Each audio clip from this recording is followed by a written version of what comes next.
Welcome to the Porter Community Meeting for April 21st, 2022.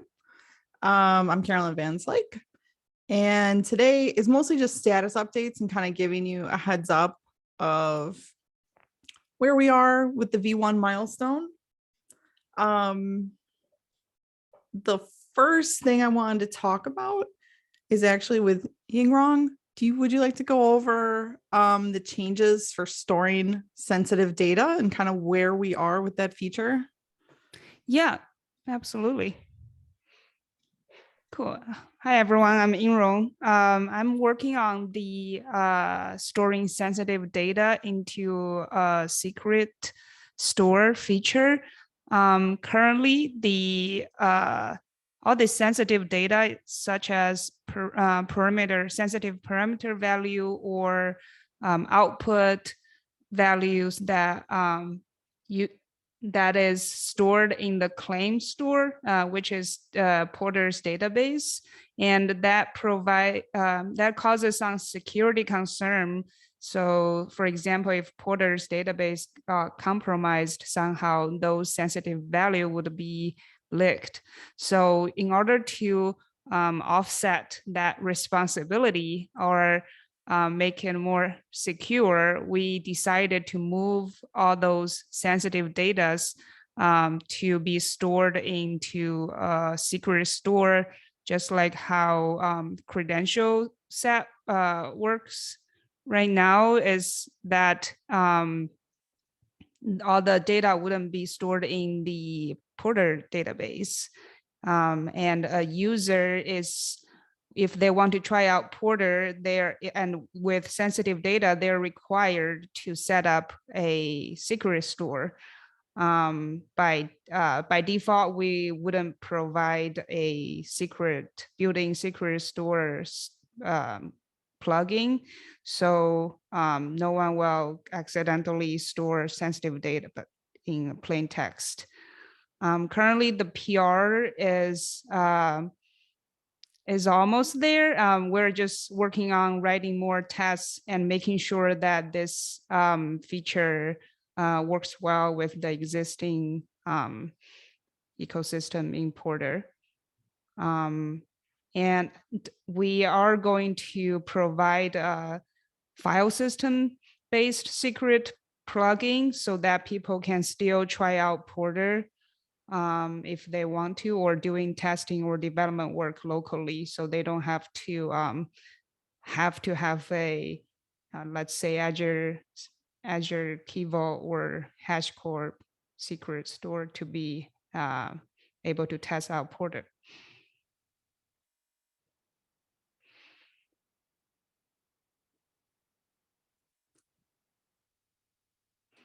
Does anyone have any questions about this new change to Porter that's coming up? Just to clarify a couple things. So is there a way, and I just haven't ran into it yet, but to mark parameters or outputs as sensitive in like the installation YAML, and that's what we're keying off of, I'm assuming? Yes. Okay. So in a case where like I want to access a sensitive output, would I be able to tell Porter, I know this is a sensitive output, but I still want to see the output in plain text? The use case I'm thinking of is when Terraform introduced this thing where you can mark an output as sensitive. Then if you had automation that took Terraform output of a sensitive output and piped it into something else, then that broke all this automation. So will we have a way to override and just say, I consciously am going to expose this to my standard output because that's what I really want to do? Does that make sense? Yes, it does. I believe currently, I think currently, Caroline, correct me if I'm wrong, I think currently Porter does provide a way to unmask the sensitive output if user specifies it, then yeah, right? So that functionality should remain. Yeah, sorry, go ahead. If you do Porter installation output show, and then the name of what you want, like my password, yep, you will get the unredacted value. Yeah, just Okay, just so making this sure that'll is, get continue. the sensitive value. If you do, however, do something like Porter installation show, we redact. Okay. So when we're showing like tabular human format data, you're going to see it redacted. If you try to output it to JSON, or if you use show, which is output show, which is really intended for automation, it gives you the full value. Excellent.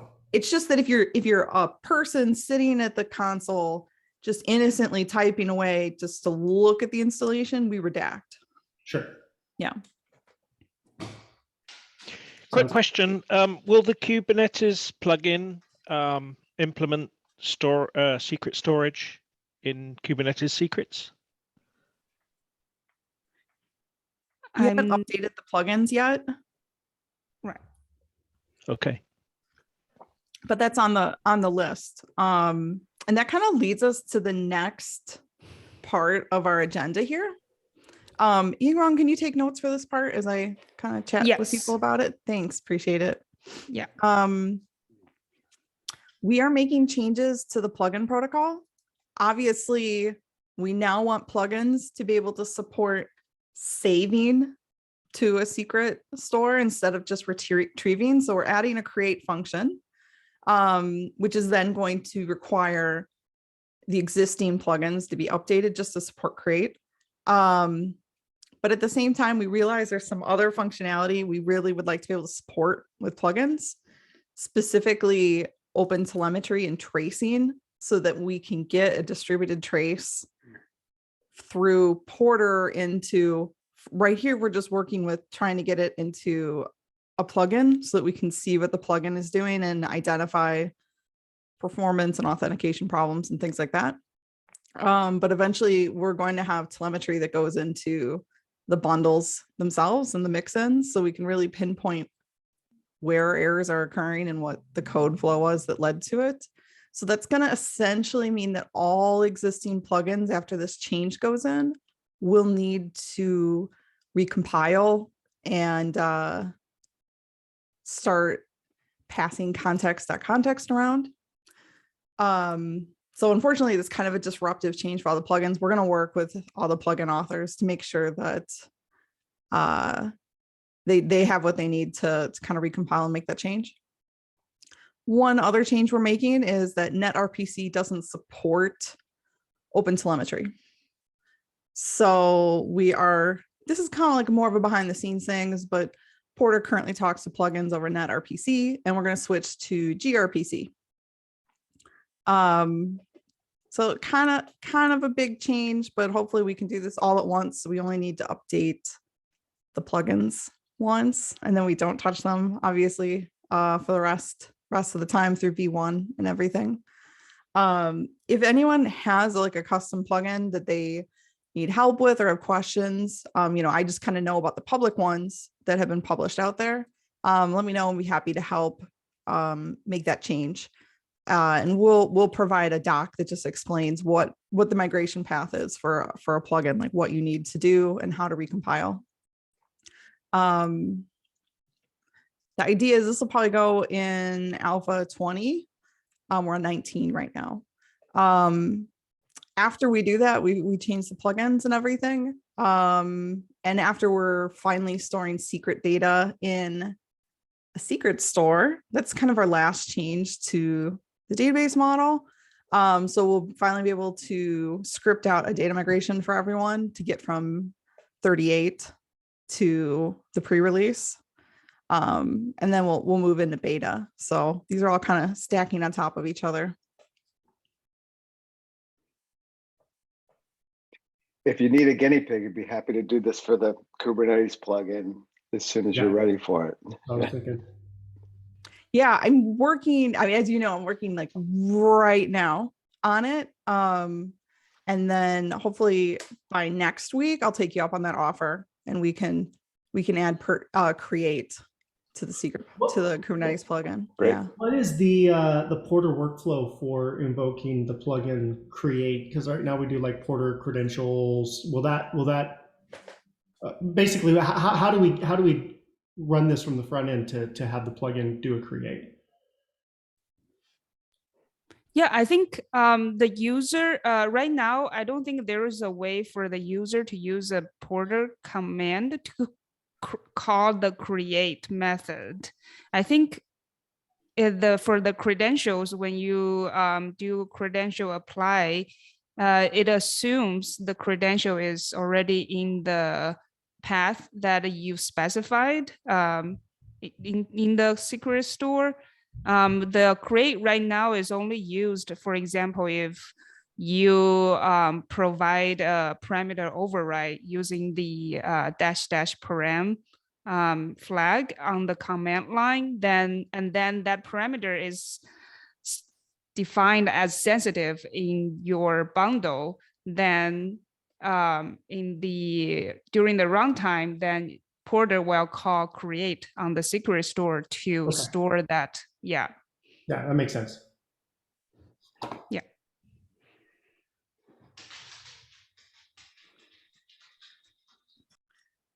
So that's really all I had to talk about today. We're just kind of giving people a heads up that there's going to be additional changes to plugins, right? You're gonna have to upgrade your plugins after we finish getting this all through. And like I said, I'll put out release notes, kind of walking people through what needs to happen.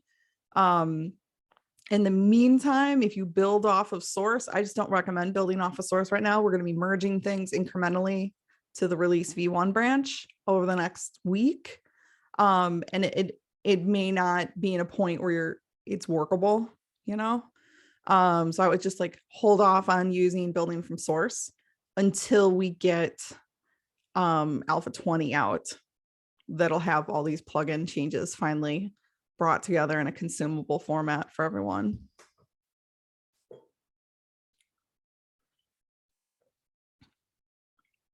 Was there anything that anyone else wanted to talk about today or had questions or anything like that?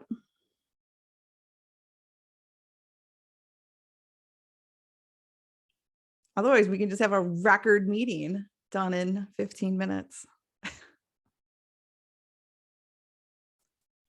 I hear 6 votes for meeting over in 15 minutes. All right. Sounds good. Yeah, thank you everyone for coming. And we'll be in touch as all of these kind of disruptive changes for the plugins make their way into the release branch. Okay. Just one real quick thing. There's a bug, and I can send you the issue, but a bug about the plugin.serve method that it would be great if we could sneak this into this. I am fixing it right now. Perfect. Yeah. I figured you were. I just wanted to. Yeah, to I double check. remember you told me about it before and it's in the back of my head. So as soon as I started touching the plugin code, I went in and fixed it. Awesome. Yeah. Right. Thanks. Oh, that reminds me of one other thing. At the moment, the storage plugin can't run externally. So if you wrote an external means not stored in Porter's repository, like a third-party plugin, essentially. Just for storage, it's not working on the current build of Porter, being able to run it, and that'll also be fixed by this. Right now, Porter has some like short circuit logic, and if the plugin is defined in the repository itself, Porter runs it in process, and it doesn't actually shell out to a separate plugin binary. We're undoing that. All plugins will be treated the same, whether it's in the Porter repository itself or it's third party, which will make it much easier to support over time, but also we'll fix that bug. So I don't think Don's actually here. This affects Kinetica because they're writing a custom storage plugin. So I'll reach out to him and just make sure he's aware of that. But just want to let people know in case you have your own plugins you're supporting. Yeah. And this is where like we removed the storage part of the Kubernetes plugin for the update moving forward, right? Based on some of this. Dodge the for the bullet. new storage model, right? So yeah. All right. Are there any more questions before we call it a day? You know, not a question, but just maybe let folks know we're actively adding in credential set and parameter set CRDs or custom resources into the operator right now. So Stephen and I have a semi-working version of that, and we're hoping to get a PR up pretty soon. Oh, that's great. I'm looking forward to it. I feel like we've been a little stalled out on the operator, so it'll be wonderful to be finally Yeah. moving forward and closing We'll that keep it really going. awkward gap.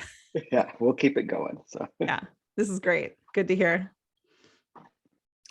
All right, everyone. Thanks for coming today, and I'll chat with you online. Bye. thanks. Bye. Thanks for the update. Thanks. Bye. Bye.